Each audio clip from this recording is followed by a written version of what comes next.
Kejaksaan Agung, Kejagung, Republik Indonesia menetapkan tersangka baru dalam kasus dugaan korupsi penyediaan Menara Base Transceiver Station, BTS, 4G dan infrastruktur pendukung 1, 2, 3, 4 dan 5 bakti Kementerian Komunikasi dan Informatika, Kominfo, tahun 2020 hingga 2022. Adapun tersangka baru itu bernama Windy Purnama, WP, selaku orang kepercayaan dari tersangka Irwan Hermawan yang ditetapkan sebagai tersangka sebelumnya. Sebelum ditetapkan tersangka, Windy diamankan penyidik Jaksa Agung Muda Bidang Tindak Pidana Khusus, Jampitsus, bersama tim Kejaksaan Tinggi Daerah Istimewa Yogyakarta dan Kejaksaan Negeri Kulon Progo pada Senin, 22 Mei 2023, pukul 11 WIB di Keimigrasian Bandara Adi Sucipto, Yogyakarta. Setelah berhasil diamankan, saksi WP dibawa menuju Gedung Bundar Jampitsus Kejaksaan Agung untuk dilakukan pemeriksaan intensif. Kemudian baru Windy ditetapkan sebagai tersangka. Usai dilakukan pemeriksaan dan berdasarkan fakta serta alat bukti yang diperoleh,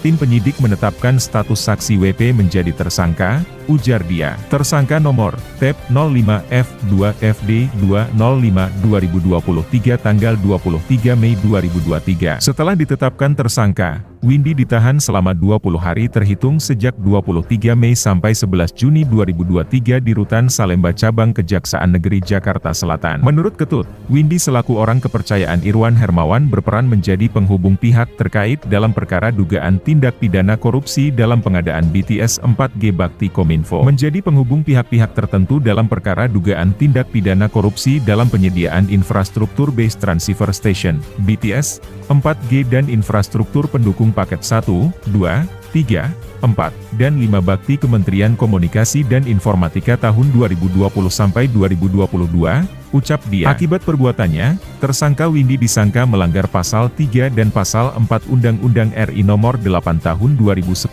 tentang Pencegahan dan Pemberantasan Tindak Pidana Pencucian Uang, TPPU, Yungto Pasal 55 Ayat 1, pertama KUHP. Dengan penetapan Windy sebagai tersangka itu, total ada 7 tersangka kasus proyek BTS 4G. 6 tersangka lainnya adalah mantan Menteri Komunikasi dan Informatika, Menkominfo, Johnny G. Plate, JGP, Direktur Utama, Dirut, Bakti Kominfo Anang Ahmad Latif, AL.